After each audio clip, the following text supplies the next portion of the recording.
বঙ্গোপসাগরের নিম্নচাপ দুপুরে রূপ নেবে ঘূর্ণিঝড়ে। সবশেষ তথ্য জানাতে কুয়াকাটা সৈকতে আছেন সহকর্মী শিকদার জাবির হোসেন। সরাসরি যাচ্ছি তার কাছে। সৃষ্ট নিম্নচাপটি গত রাতে গভীর নিম্নচাপে পরিণত হয়েছে। আজ দুপুরের মধ্যে এটি ঘূর্ণিঝড় রেমালে রূপ নিতে পারে বলে জানিয়েছেন আবহাওয়া অধিদপ্তর।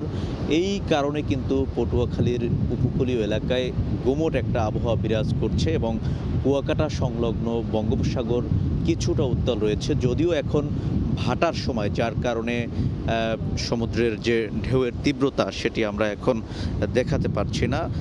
তো স্বাভাবিকভাবে বলা যায় ভাটার সময় এখন এই মুহূর্তে আমরা যেই ঢেউ দেখতে পাচ্ছি এই ঢেউ আসলে থাকার কথা নয়।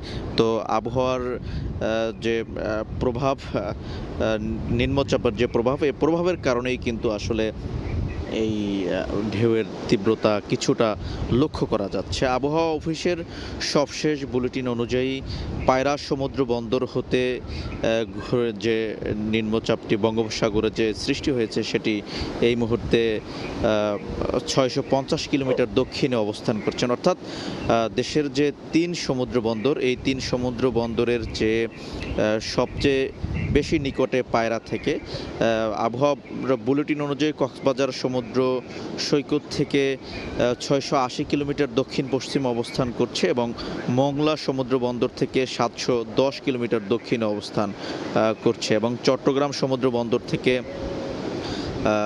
745 কিলোমিটার দক্ষিণ পশ্চিম অবস্থান করছে। সব মিলিয়ে বলা যায় যে